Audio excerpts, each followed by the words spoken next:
Good morning everyone. Biswajit math study চ্যানেলে তোমাদের আবারও স্বাগত জানাই। আশা করি তোমরা প্রত্যেকেই খুব ভালো আছো। আজকে আমরা একটা নতুন চ্যাপ্টার শুরু করব, ডেফিনাইট ইন্টিগ্রাল অর্থাৎ নির্দিষ্ট সমাকল। তো অবশ্যই তোমরা ভিডিওটি শেষ অবধি দেখবে এবং এই চ্যানেলে কেউ নতুন হলে চ্যানেলটি সাবস্ক্রাইব করবে। তো চলো দেরি না করে আজকের ক্লাস শুরু করি। দেখো, আমি তোমাদের ইন্টিগ্রেশন শুরু করার সময়ই বলেছিলাম ইন্টিগ্রেশন দু রকমের হয়। একটি হচ্ছে ইনডেফিনাইট ইন্টিগ্রালস অর্থাৎ অনির্দিষ্ট সমাকল, এবং আরেকটি হচ্ছে ডেফিনাইট ইন্টিগ্রালস অর্থাৎ নির্দিষ্ট সমাকল। আজকে আমি তোমাদের শুরু করব ডেফিনাইট ইন্টিগ্রালস অর্থাৎ নির্দিষ্ট সমাকল। এর আগে আমরা ইন্টিগ্রেশন করতে অলরেডি প্রত্যেকেই শিখেছি, কিন্তু আমরা সেখানে যে ইন্টিগ্রেশনগুলো করতাম সেগুলো ইনডেফিনাইট টাইপ ছিল। খেয়াল করো, সেখানে আমরা অনেক কিছু শিখেছিলাম, by parts, fraction, partial, substitution method ইত্যাদি শিখেছিলাম। ওখানে আমরা ইনডেফিনাইট ইন্টিগ্রালস আলটিমেটলি বের করা শিখেছিলাম, তাই তো? আজকে আমরা শুরু করব ডেফিনাইট ইন্টিগ্রালস।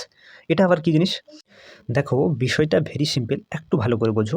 দেখো, প্রথমে আমরা শিখেছিলাম ইন্টিগ্রেশন এক্স স্কোয়ার ডিএক্স। এটা ইন্টিগ্রেশন করো। Integration x square minus x into d x, এটার ইন্টিগ্রেশন করো।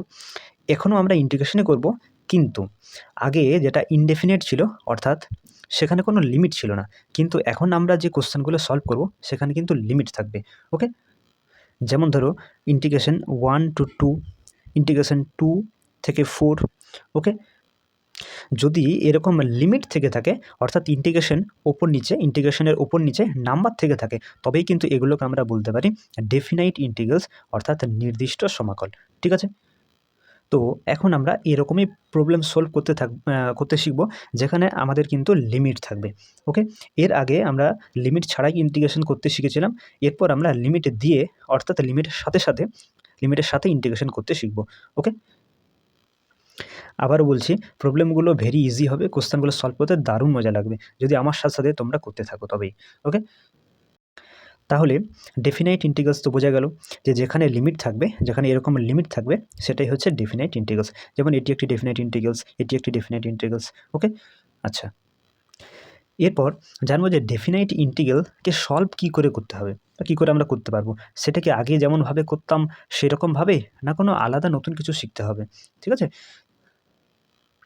দেখো তোমাদেরকে বলে রাখি, ডেফিনাইট ইন্টিগ্রালস দুটো পদ্ধতির সাহায্যে সলভ করা যায়। ওকে, তার মধ্যে একটি হলো লিমিটের সাহায্যে, একটি হলো লিমিটের হেল্পে বা লিমিটের সাহায্যে, আর 2 নম্বর হচ্ছে ফর্মুলার সাহায্যে, ফর্মুলার হেল্পে। ওকে, তাহলে দেখো, লিমিটের সাহায্যে ডেফিনাইট ইন্টিগ্রেশন করা, অর্থাৎ লিমিটের সাহায্যে এটাকে তুমি এরকম নাম ডাকা হয় নির্দিষ্ট সমাকলন সংজ্ঞার সাহায্যে, যেটা তোমাদের সিলেবাসে নেই, তাহলে এটা সম্পর্কে আমরা শিখব না। আমরা ফর্মুলার সাহায্যে কীভাবে ডেফিনাইট ইন্টিগ্রালসগুলো করবো সেটা আমাদেরকে শিখতে হবে। ফর্মুলা অর্থাৎ আজ অবধি তোমরা যে ফর্মুলাগুলো জেনেছো, সেটা পার্সিয়াল হোক, বাই পার্টস হোক, সাবস্টিটিউশন মেথড হোক, যে ফর্মুলাগুলো তোমরা শিখেছো আজ অবধি, সেই ফর্মুলাগুলোর সাহায্যে ইন্টিগ্রেশন করতে হবে, আর সেটিই হবে ফর্মুলার সাহায্যে ডেফিনাইট ইন্টিগ্রালস। ওকে, অর্থাৎ তাহলে আমরা ইনডেফিনাইট ইন্টিগ্রালকে ইউজ করে, অর্থাৎ ইনডেফিনাইট ইন্টিগ্রালসের ফর্মুলাগুলো ইউজ করে আমরা ডেফিনাইট ইন্টিগ্রালসের কোশ্চেনগুলো সলভ করব। ওকে, আচ্ছা, তাহলে এরপর আমি তোমাদের দেখাবো যে কীভাবে ইনডেফিনাইট ইন্টিগ্রালস অর্থাৎ অনির্দিষ্ট সমাকলনের যে ফর্মুলাগুলো, সেই ফর্মুলাগুলো ইউজ করে কীভাবে তুমি ডেফিনাইট ইন্টিগ্রালসের প্রবলেমগুলো করবে, আমি দুটো এক্সাম্পলের মাধ্যমে তোমাদেরকে দেখাচ্ছি। দেখো, প্রথমে যেটা লিখেছিলাম integration 1 to 2 x square dx. Okay, ইন্টিগ্রেশনের নিচে যে নাম্বারটি রয়েছে এটাকে তোমাকে ডাকতে হবে লোয়ার লিমিট। এটা হচ্ছে লোয়ার লিমিট, ঠিক আছে? এটা হচ্ছে লোয়ার লিমিট, আর এই উপরে ইন্টিগ্রেশন উপরে যে নাম্বারটি রয়েছে এটাকে বলা হয় আপার লিমিট। ওকে, তাহলে যে লিমিটেশন থাকবে বা যে লিমিটটা তোমাদের দেওয়া থাকবে, তার নিচে যেটা থাকবে ইন্টিগ্রেশনের নিচে যে নাম্বারটা সেটাকে লোয়ার লিমিট, এবং উপরে যেটা থাকবে সেটাকে আপার লিমিট বলতে হবে। ওকে, অর্থাৎ integration 1 to 2 x square dx. Okay, তার লোয়ার লিমিট আপার লিমিট থাকবে। ঠিক আছে, তাছাড়া তোমাদের মনে আছে, আমরা যখন ইনডেফিনাইট ইন্টিগ্রালসের প্রবলেমগুলো করতাম তখন প্রত্যেক ক্ষেত্রেই আমরা ইন্টিগ্রেশন করে একটা প্লাস সি রাখতাম, তাই তো? এখন প্লাস সি কেন রাখতাম? কারণ আমরা সি এর বিভিন্ন মানের জন্য ফাংশনটা আমরা বিভিন্ন মান পেতাম, আমরা পারফেক্ট ভ্যালুটা জানতাম না, এই জন্য প্রত্যেক ক্ষেত্রে আমরা প্লাস সি একটা রাখতাম, তাই তো? কিন্তু যখন আমরা ডেফিনাইট ইন্টিগ্রালস যখন করব, তখন ইন্টিগ্রেশন করার পরে আমরা কিন্তু প্লাস সি রাখবো না, কারণ আমাকে লিমিটেশন তো দিয়ে দিচ্ছে, সির আমি একটা পারফেক্ট ভ্যালু পাচ্ছি, একটা সির একটা নির্দিষ্ট মান পাচ্ছি, তাহলে এই লিমিটেশন দিয়ে দিলে প্লাস সি তোমাকে লেখার দরকার হবে না, অর্থাৎ ডেফিনাইট ইন্টিগ্রালসে তোমাকে প্লাস সি আর লিখতে হবে না। কিন্তু যখনই তুমি ইনডেফিনাইট ইন্টিগ্রালস করবে, যখন তোমার কোনো লিমিটেশন দেওয়া থাকবে না, কোনো সীমা দেওয়া থাকবে না, তখন কিন্তু একটা প্লাস সি তোমাকে রাখতেই হবে। আমরা রেখেও ছিলাম, ঠিক আছে। তো এই ক্ষেত্রে ইন্টিগ্রেশন করার জন্য তোমাকে কোনো সি বা ইন্টিগ্রেটিং কনস্ট্যান্ট কোনো রাখার দরকার হবে না। ওকে, তো দেখো আমি তোমাদেরকে এক দুটা সলভ করে দেখাচ্ছি যে কীভাবে তোমরা সলভ করে এই লিমিটের যে ভ্যালুগুলো দেওয়া রয়েছে সেই ভ্যালুগুলো কীভাবে পুট করবে। ওকে, প্রথমে এই উদাহরণটা নিয়ে নিই, integration lower limit 1 upper limit 2 x square dx. Okay, তো এটাকে আমরা সলভ করব আগে যেমনভাবে ইন্টিগ্রেশন করতাম সেই রকমভাবে, পরে আমরা লিমিটিং ভ্যালুগুলো কাজে লাগাবো। ওকে, তাহলে দেখো এক্স স্কোয়ার ইন্টিগ্রেশন কী হয়, এক্স কিউ বাই 3 হয়, তাই না। এটাকে আমি থার্ড ব্র্যাকেটের মধ্যে রাখবো। ওকে, এটাকে তোমাদেরকে থার্ড ব্র্যাকেটের মধ্যে রাখতে হবে, আর লোয়ার লিমিটটা এখানে বসাতে হবে, আপার লিমিটটা এখানে রাখতে হবে। ওকে, এরপরে তোমাকে এক্সের পরিবর্তে আপার লিমিটটা বসাতে হবে, অর্থাৎ 2 বসাতে হবে। তাহলে তুমি এক্সের পরিবর্তে যদি 2 বসাও, তাহলে 2 এর কিউব হচ্ছে, অর্থাৎ 8 হচ্ছে, বাই 3 থাকলো। ওকে, এরপরে তোমাকে একটা মাইনাস দিতে হবে, মাইনাস দিয়ে এরপরে লোয়ার লিমিটটা বসাতে হবে। তাহলে লোয়ার লিমিট তুমি যদি বসাও, এক্সের পরিবর্তে 1 বসাও, তাহলে 1 এর কিউব মানে 1ই হচ্ছে, তাহলে 1/3 থাকছে পড়ে, তাই না। আবার বলি, তাহলে আমরা নর্মালি যেমন ইন্টিগ্রেশন করি, ইনডেফিনিট ইন্টিগ্রালসে যেমন ইন্টিগ্রেশন করতাম, যে ফর্মুলাগুলো কাজে লাগাতাম, সেভাবেই কিন্তু তোমাদেরকে করতে হবে। তাহলে আমরা জানি x square integration x cube by 3 হয়। এরপরে আমরা থার্ড ব্র্যাকেটের মধ্যে সেটাকে রেখে লোয়ার লিমিটটা নিচে এবং আপার লিমিটটা উপরে রাখবো। ওকে, তারপরে আপার লিমিটের যে ভ্যালুটা, মানটা, সেটা আমরা এক্সের পরিবর্তে বসাবো, মাইনাস দেবো, লোয়ার লিমিটের ভ্যালুটা বসাবো, তারপরে এটাকে সিম্পলিফাই করতে হবে। তাহলে এখানে 3 লসা হয়ে গেলো, 8 - 1, অর্থাৎ এখান থেকে তুমি পাচ্ছ 7/3। ওকে, তাহলে এটাই অ্যান্সার হবে। তাহলে এইভাবে তোমাদেরকে কিন্তু ডেফিনিট ইন্টিগ্রালসের প্রবলেমগুলো সলভ করতে হবে। তুমি আবার যদি আরেকটা নাও, ধরো তুমি নিলে x integration 0 to 2 x dx. Okay, তাহলে বলো এক্সের ইন্টিগ্রেশন কী হয়, এক্সের ইন্টিগ্রেশন হয় এক্স স্কোয়ার বাই 2। এটাকে থার্ড ব্র্যাকেটের মধ্যে রাখো, এখানে লোয়ার লিমিট 0, আপার লিমিট 2 এখানে বসাও। এরপরে আপার লিমিটের ভ্যালুটা আগে বসাও, এক্সের পরিবর্তে যে 2 বসাও, তাহলে 2 স্কোয়ার 4, তাহলে 4/2 হচ্ছে, মাইনাস। এরপরে লোয়ার লিমিটের ভ্যালুটা বসাও এক্সের পরিবর্তে, তাহলে 0/2, আলটিমেটলি 0 পাচ্ছ। কাটাকাটি করলে তুমি এখানে 2 পাবে, তাই তো। তাহলে এই 2 হচ্ছে তোমাদের অ্যান্সার। ওকে, তাহলে এইভাবে তোমাদেরকে প্রবলেমগুলো সলভ করতে হবে। ওকে, ঠিক আছে, আশা করি কনসেপ্টটা তোমাদের বোঝা গেছে। এবার আমরা সরাসরি তোমাদের অনুশীলনীতে চলে যাব। ওকে, তো যেহেতু তোমাদের লিমিটের সাহায্যে এই ডেফিনিট ইন্টিগ্রালসের যে করার পদ্ধতিটা, সেটা কিন্তু তোমাদের সিলেবাসের অন্তর্গত নয়, তাহলে আমরা ইন্টিগ্রেশনের ইনডেফিনিট ইন্টিগ্রালসের সাহায্যে তোমাদের ফর্মুলাগুলো ইউজ করে করতে হবে। তাই আমি তোমাদের সরাসরি কোয়েশ্চেন নাম্বার 5, অনুশীলনী কোয়েশ্চেন নাম্বার 5 থেকে সরাসরি তোমাদের আমি শুরু করব। তো চলো সরাসরি অনুশীলনীতে যাওয়া যাক। ওকে, তো দেখো আমরা এতক্ষণ যা কনসেপ্ট বুঝলাম, সেই কনসেপ্ট দিয়ে আমরা এই অঙ্কগুলো সলভ করব। ওকে, দেখো ফার্স্ট কোয়েশ্চেন 5-এর দাগের 1 কী বলছে, integration 0 to 1 dx by √x + 1 - √x। Okay, অর্থাৎ এখানে লোয়ার লিমিট তোমাকে 0 দিয়েছে এবং আপার লিমিট 1 দিয়েছে। ওকে, তো এটাকে আমরা সাজিয়ে নেব, তারপর ইন্টিগ্রেশনটি করব। কীভাবে, integration 0 to 1 dx by √x + 1 - √x। তো আমরা যেমন করে করণী নিরসন করতাম না, এটার অনুবন্ধী করণ দিয়ে উপর নিচে গুণ করতাম, তো সেরকমই তোমাকে কিন্তু গুণ করতে হবে। তাহলে এটাকে গুণ করলাম √x + 1 + √x দিয়ে ওপরেও, আবার √x + 1 + √x দিয়ে নিচেও গুণ করলাম। ওকে, তাহলে তোমার কী হচ্ছে দেখো, ইন্টিগ্রেশন 0 to 1, এখানে তোমার পড়ে থাকছে √x + 1 + √x dx বাই, এখানে এটা তুমি a + b হোল স্কয়ার সূত্রে বসাতে পারো, sorry a + b × a - b সূত্রে বসাতে পারো, তাহলে a স্কয়ার - b স্কয়ার নাকি, a square - b square. Okay, তাহলে ফাইনালি কী পাচ্ছ, integration 0 to 1 √x + 1 + √x by, এটা হচ্ছে তোমার x + 1, আর এখানে হয়ে যাচ্ছে -x dx। ওকে, তো -x + x ক্যান্সেল আউট করে নাও, তাহলে আলটিমেটলি তুমি integration 0 to 1 √x + 1 + √x dx পাচ্ছ, তাই তো। এরপরে তুমি এটাকে দুটো পার্টে ডিস্ট্রিবিউট করে নাও। একটি পার্ট হবে ইন্টিগ্রেশন 0 to 1 √x + 1 dx, আরেকটি তোমার পার্ট হচ্ছে ইন্টিগ্রেশন 0 to 1 √x dx। ওকে, এরপরে এটাকে তোমাকে সাবস্টিটিউট মেথডের সাহায্যে ইন্টিগ্রেশন করতে পারে, এটা সরাসরি ইন্টিগ্রেশন করা যাবে।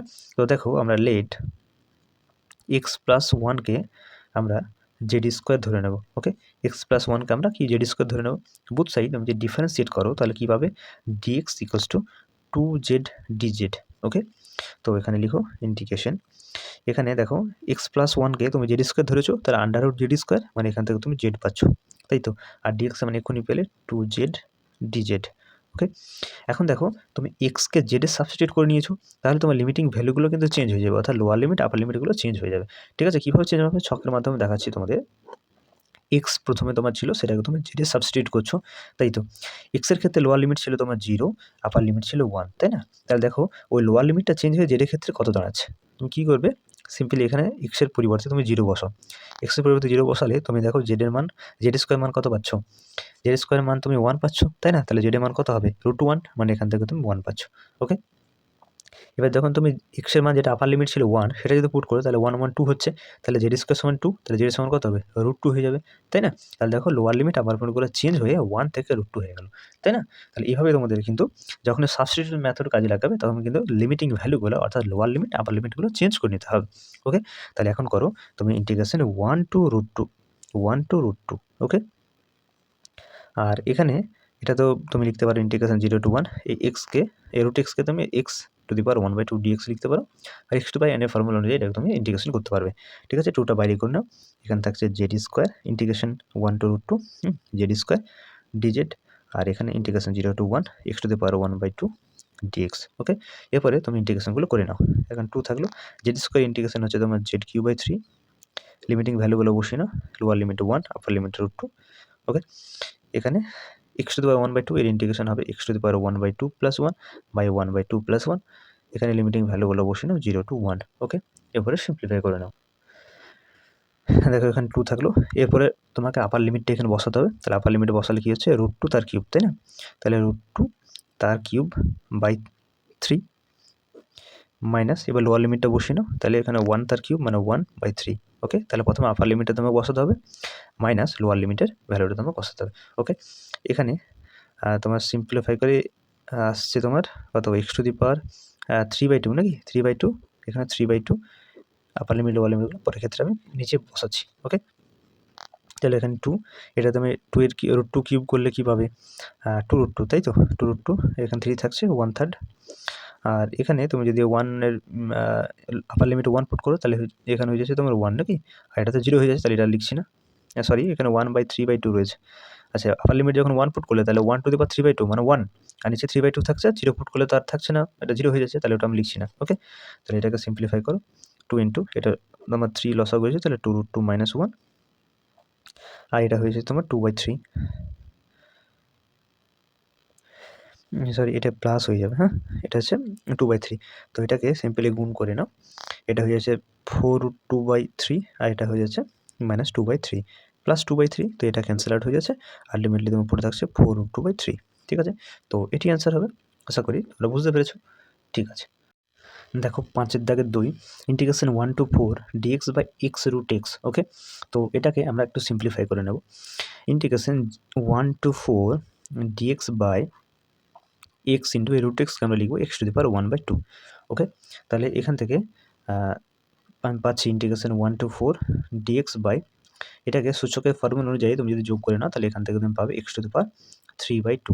ওকে, তো এটাকে আমি ইন্টিগ্রেশন 1 to 4 x⁴3/2কে আমরা সূচকের ফর্মুলা অনুযায়ী যদি উপরে করে নিই তাহলে পাবো x⁻³ ইন্টু dx। ওকে, তাই না? এরপরে আমরা x⁻n এর যে ফর্মুলা ইন্টিগ্রেশন আছে ফর্মুলাটা অ্যাপ্লাই করবো, তাহলে কী হবে, x⁻n+1/n+1। ওকে, এটা থার্ড ব্র্যাকেটের মধ্যে রাখো, লিমিটিং ভ্যালুগুলো বসিয়ে দাও, অর্থাৎ লোয়ার লিমিট 1 এবং আপার লিমিট 4। ওকে, তাহলে এখান থেকে তুমি সিম্পলিফাই করলে পাবে এটা কত হচ্ছে -3 + 2 মানে হচ্ছে -1/2 বাই -1/2। ওকে, এটা হচ্ছে 1 to 4। আচ্ছা, -1/2 উপরে করে নাও, তাহলে হচ্ছে -2 হয়ে যাবে, এটা হয়ে যাবে 1/√x, তাই না?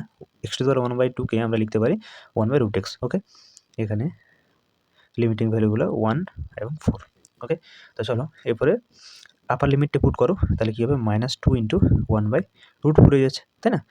এবার হয়ে গেল, এখানে মাইনাস একটা রাখো, এরপরে -2 ইন্টু লোয়ার লিমিটটা পুট করো, তাহলে হচ্ছে 1/√1। ওকে, এবার সিম্পলিফাই করলে তুমি কী পাবে, -2/√4 মানে হচ্ছে 2 হচ্ছে, আর এখানে মাইনাস মাইনাসে +2 থাকছে, তাই তো, +2 থাকছে। তাহলে এখান থেকে তুমি যদি কাটাকাটি করে নাও, তাহলে তোমার এখানে 1 থাকছে, তাহলে -1 + 2 মানে আলটিমেটলি তুমি 1 পাচ্ছ। ওকে, তো এটি অ্যান্সার হবে। দেখো 6 দাগের 1 integration 0 to 1 x + 1/x² + 1 dx। Okay, তো এটাকে আমরা সর্বপ্রথমে দুটো পার্টে ডিস্ট্রিবিউট করে নেব। ওকে, তাহলে ইন্টিগ্রেশন 0 to 1 x/x² + 1 dx একটি পার্ট হবে, ইন্টিগ্রেশন 0 to 1 1/x² + 1 আরেকটি পার্ট হবে। ওকে, এরপরে আমরা এখানে এটাকে ইন্টিগ্রেশন করার জন্য সাবস্টিটিউট মেথড কাজে লাগাবো, আর এটাকে একটা ফর্মুলার সাহায্যে ইন্টিগ্রেশনটি করব। ওকে, তাহলে দেখো এখানে আমরা লেট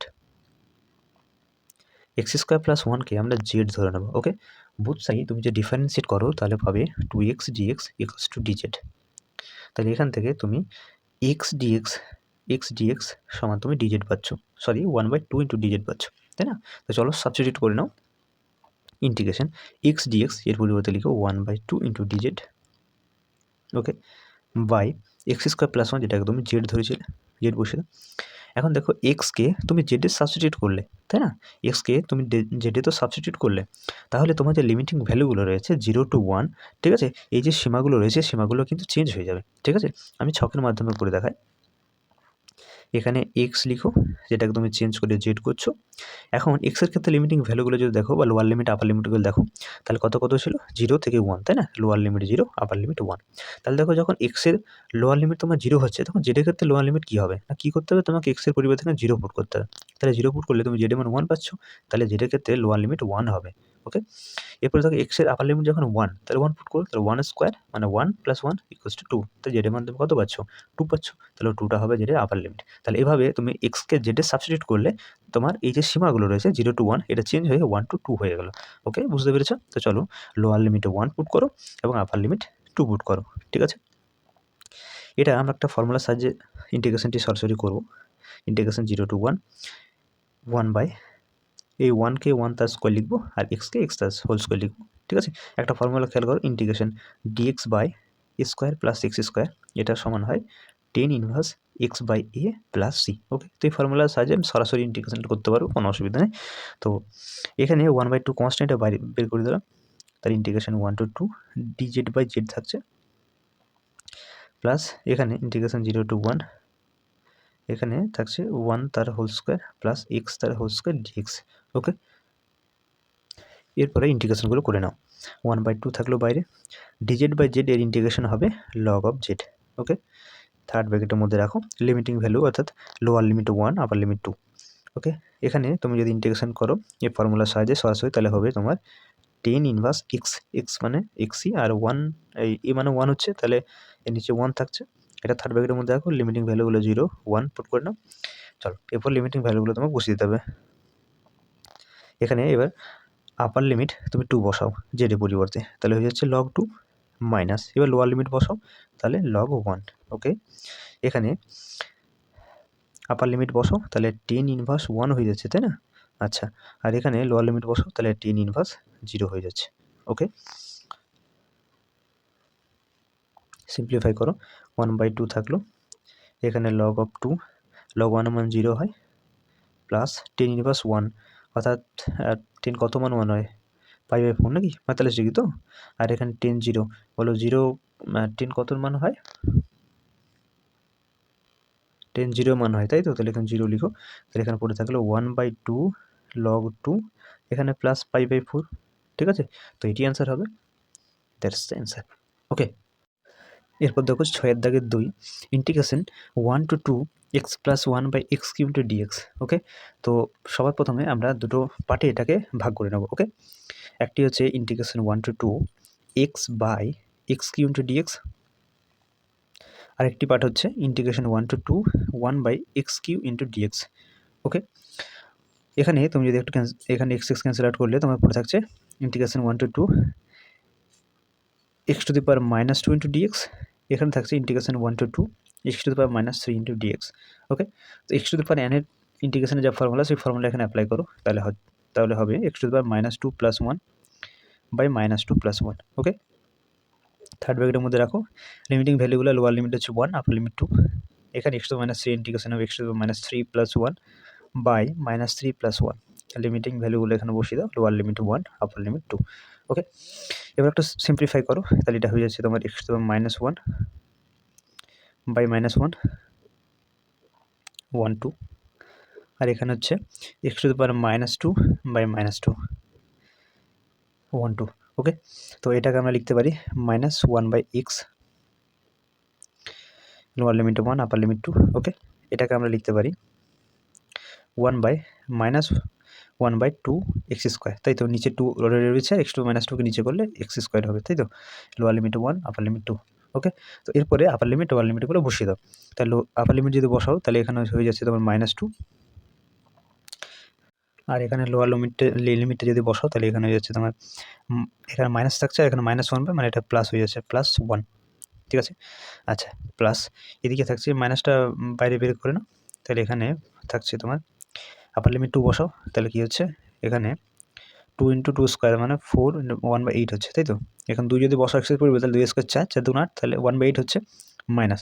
এবার লোয়ার লিমিটটা বসাও, তাহলে এটা 1/2 হচ্ছে, তাহলে আলটিমেটলি এখানে তুমি পাচ্ছ -1/2 +1 -1/8 +1/2, তো এটা ক্যান্সেল আউট করে নাও, তাহলে এখান থেকে তুমি 8 - 1 অর্থাৎ 7/8 পাচ্ছ, ঠিক আছে। তো এটি অ্যান্সার হবে, আশা করি তোমরা প্রত্যেকেই বুঝতে পেরেছো।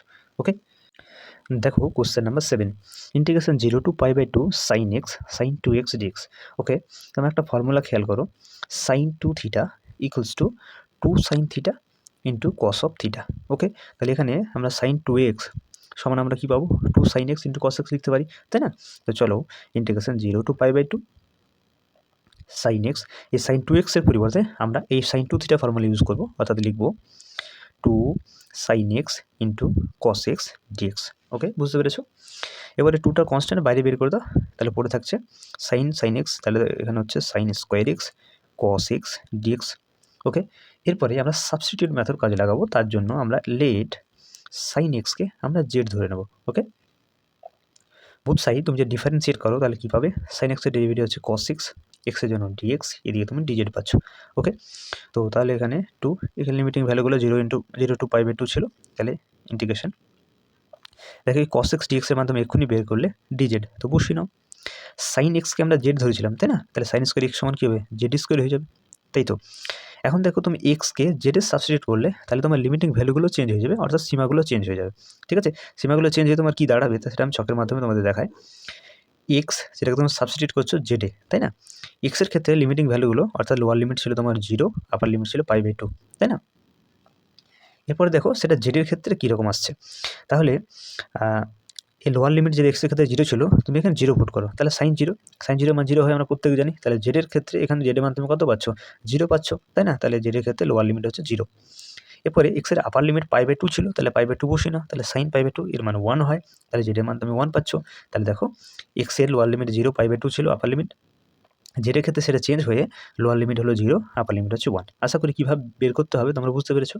তো চলো এখানে 0 to 1 পুট করে নিই। ওকে, এখানে 2 থাকলো, জেড স্কোয়ার ইন্টিগ্রেশন হচ্ছে z3/3, থার্ড ব্র্যাকেটের মধ্যে রাখো, লোয়ার লিমিট 0, আপার লিমিট 1, ঠিক আছে। তাহলে 2, এরপরে আপার লিমিটটা বসি না, তাহলে এখানে 1 বসালে কী হচ্ছে, 1³ মানে 1/3, 1/3 পাচ্ছ। আপার লিমিট লোয়ার লিমিটে তুমি যদি বসাও তাহলে 0 টু দি পাওয়ার 3 মানে আলটিমেটলি 0 পাচ্ছ, তাহলে অ্যান্সার ইজ 2/3। ওকে, বুঝতে পেরেছো। দেখো এরপর 8 দাগের 1, integration 0 to π/2 sin cube x dx। Okay, তো এটাকে আমরা একটু ভেঙে নেব, ইন্টিগ্রেশন 0 টু π/2, এই sin কিউ x কে আমরা লিখব sin x into sin square x dx। ওকে, এরপরে ইন্টিগ্রেশন 0 টু π/2 sin x, দেখো sin স্কোয়ার x সমান আমরা লিখতে পারি 1 - cos স্কোয়ার x dx, কারণ আমরা জানি যে sin square x plus cos square x equals to 1 হয়, তাই না। তাহলে এখান থেকে আমরা sin square x equals to 1 - cos square x dx লিখতে পারি। ওকে, এরপরে আমরা সাবস্টিটিউট করব, লেট আমরা cos x কে জেড ধরে নেব। ওকে, তাহলে cos x সমান যদি জেড হয়, বুথ সাইড তুমি ডিফারেন্সিয়েট করে নাও, তাহলে cos x এর ডেরিভেটিভ হয় sin x, x এর জন্য তুমি dx পাবে, এদিকে থাকছে dz। ওকে, এখান থেকে sin x dx সমান হচ্ছে মাইনাস অফ dz, তাই না। তো চলো এখানে cos x কে সাবস্টিটিউট করে নাও, তাহলে ইন্টিগ্রেশন দেখো এখানে sin dx যেটা রয়েছে, এই sin dx এর মান তুমি এক্ষুনি বের করলে -dz, তাহলে -dz বসিয়ে নাও। আচ্ছা, এরপরে 1 মাইনাস কস স্কোয়ার এক্স পড়ে আছে, তাহলে 1 minus cos square x, cos x কে তুমি জেড ধরেছো, তাহলে কস স্কোয়ার এক্স তোমার জেড স্কোয়ার হয়ে যাবে, তাই না? জেড স্কোয়ার হয়ে যাবে। এখন দেখো তুমি এক্সকে সাবস্টিটিউট করে তুমি জেড করে নিলে, তাহলে যে লিমিটিং ভ্যালুগুলো রয়েছে 0, π/2 এগুলো কিন্তু চেঞ্জ হয়ে যাবে, এই সীমাগুলো কিন্তু চেঞ্জ হয়ে যাবে। কীভাবে? আমি একটা ছকের মাধ্যমে তোমাদের করে দেখাই। প্রথমে আমার এক্স ছিল, পরে হয়েছে জেড, তাই না? এবার দেখো লিমিটিং ভ্যালুগুলো 0 থেকে π/2 ছিল, তাই না? তাহলে আমি 0 পুট করি, তাহলে এক্সের যখন লিমিটিং ভ্যালু 0 ছিল, মানে লোয়ার লিমিটটা 0 ছিল, তখন জেডের ক্ষেত্রে কী আসছে দেখো। এই ক্ষেত্রে এখানে তুমি যেখানে সাবস্টিটিউট করছো, মানে যেটা তুমি ধরে নিচ্ছ, সেখানে তোমাকে এক্সের পরিবর্তে 0 পুট করতে হবে, ওকে? যেহেতু লোয়ার লিমিটটা তোমার 0 ছিল, তাই 0 পুট করলে তুমি cos 0 পাচ্ছ, আর cos 0 মান কত হয়? cos 0 মান 1 হয়, তাই না? তাহলে জেডের মান তুমি 1 পাচ্ছ, তাহলে এটা তোমার লোয়ার লিমিটটা জেডের ক্ষেত্রে 1 হবে, ওকে? এরপরে দেখো তোমার আপার লিমিট π/2 ছিল, তাহলে এক্সের পরিবর্তে এবার তুমি π/2 পুট করো, তাহলে π/2, তাহলে cos π/2 এর মান কত হয়? আর cos 90 মান কত? 0 হয়, তাই না? তাহলে জেডের মান তুমি 0 পাচ্ছ। তাহলে এরপর লিমিটিং ভ্যালুগুলো তোমার জেডের ক্ষেত্রে 1 থেকে 0 হবে, মানে লোয়ার লিমিট 1, আপার লিমিট 0 হবে, ওকে? তাহলে এখানে 1 to 0, ওকে? আচ্ছা, লিমিটিং ইন্টিগ্রেশন 1 to 0, এই মাইনাসটা গুণ করো, তাহলে 1 মাইনাস জেড স্কোয়ারটা হয়ে যাবে জেড স্কোয়ার মাইনাস 1, ওকে? ডিজেড। এরপরে তোমাকে সিম্পলি দুটো পার্টে এটাকে ডিস্ট্রিবিউট করে নিতে হবে, তাহলে integration 1 to 0 z square dz, integration 1 to 0 dz, okay?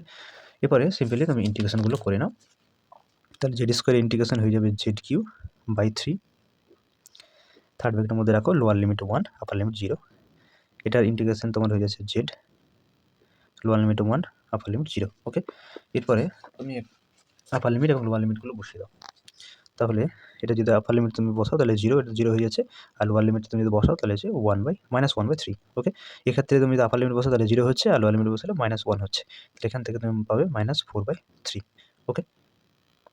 Sorry একটু ভুলে গেছি, এটা তোমার আপার লিমিটে বসাতে 0 আসছে, লোয়ার লিমিট বসার জন্য এখানে মাইনাস পাচ্ছ, আর এখানে মাইনাস মাইনাসে প্লাস হয়ে যাবে, ওকে? তাহলে এটা তোমার হয়ে যাচ্ছে -1 + 3/3, মানে ইকুয়ালস টু 2/3 পাচ্ছ, ঠিক আছে? তাহলে এটি অ্যান্সার হবে। আশা করি তোমরা প্রত্যেকে বুঝতে পেরেছো, ঠিক আছে? এরপর দেখো 8 এর দাগে 2, integration 0 to π/2 sin square x dx, ঠিক আছে? তা একটা ফর্মুলা তোমরা খেয়াল করো, cos 2x এর ফর্মুলা, cos 2x সমান হয় 1 - 2 sin স্কোয়ার এক্স, ওকে? এখান থেকে তুমি যদি 2 sin স্কোয়ার এক্স এর মান বের করো, তাহলে তুমি কী পাবে? 1 - cos of 2x, তাই না? তাহলে sin স্কোয়ার এক্স সমান হবে 1 - cos of 2x বাই 2, ওকে? তাহলে এখানে আমরা sin স্কোয়ার এক্সের পরিবর্তে আমরা লিখবো 1 - cos 2x বাই 2, ওকে? তো চলো integration 0 to π/2 1 - cos 2x by 2 into dx, okay? এরপরে 1/2 কনস্ট্যান্টটা বাইরে বের করে দাও, তাহলে 1/2 কনস্ট্যান্ট বাইরে এলো, integration 0 to π/2 1 - cos 2x dx, okay? এরপরে তোমাকে এটা দুটো পার্টে ডিস্ট্রিবিউট করে নিতে হবে, তো করে নাও। 1/2 integration 0 to π/2 dx minus 1/2 integration 0 to π/2 cos 2x dx, okay? 1/2 থাকলো, এখানে ডিএক্স এর ইন্টিগ্রেশন কী হবে? এক্সের সাপেক্ষে ডিএক্স এর ইন্টিগ্রেশন হচ্ছে এক্স, এখানে আমি থার্ড ব্র্যাকেট দিলাম, লোয়ার লিমিটে 0, আপার লিমিট π/2, ওকে? এখানে 1/2 থাকলো, cos 2x ডিএক্স এর ইন্টিগ্রেশন হবে sin 2x বাই 2, তাই না? cos mx এর ইন্টিগ্রেশন কী হয়? sin mx বাই m হয়, তাই তো? এখানে থার্ড ব্র্যাকেটে দিলাম, এখানে লিমিটিং ভ্যালুগুলো বসিয়ে দাও, লোয়ার লিমিট হচ্ছে 0, আপার লিমিট হচ্ছে π/2, ওকে? এটাকে সিম্পলিফাই করো, হাফ থাকলো, এখানে আপার লিমিটটা বসাও, তাহলে এখানে এক্সের পরিবর্তে তুমি যদি π/2 বসাও তাহলে π/2 আসছে, মাইনাস লোয়ার লিমিটটা বসাও তাহলে 0 আসছে, তাই না? -1/2, এখানে তুমি আপার লিমিটটা বসাও তাহলে কী হচ্ছে? sin 2 ইন্টু এক্সের পরিবর্তে π/2 বাই 2, নাকি? আর এখানে তো লোয়ার লিমিটে বসালে হচ্ছে sin 2 ইন্টু 0/2, ওকে? সিম্পলিফাই করতে থাকো, তাহলে এখানে তুমি পাচ্ছ π/4, নাকি? -1/2, এটা 2 2 কেটে যাচ্ছে, তাহলে পড়ে থাকছে তোমার sin π, নাকি?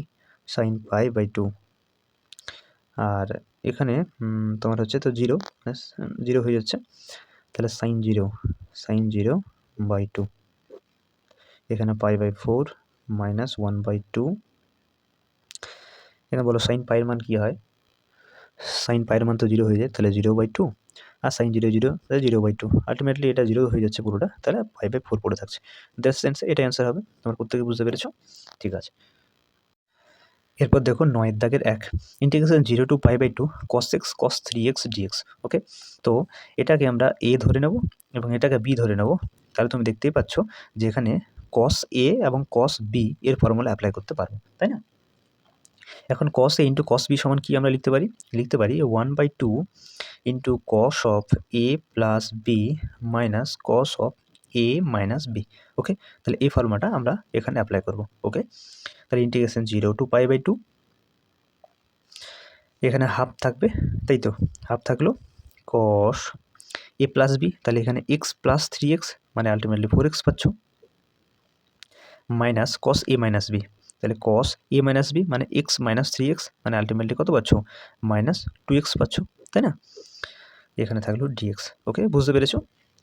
1/2 কনস্ট্যান্ট বাইরে বের করে দাও, ইন্টিগ্রেশন 0 টু π/2 cos 4x আর minus cos of minus 2x মানে তোমরা জানো যে মাইনাস cos কিন্তু খেয়ে ফেলতে পারে, তাহলে এখানে cos অফ 2x পড়ে থাকছে, এখানে থাকলো dx।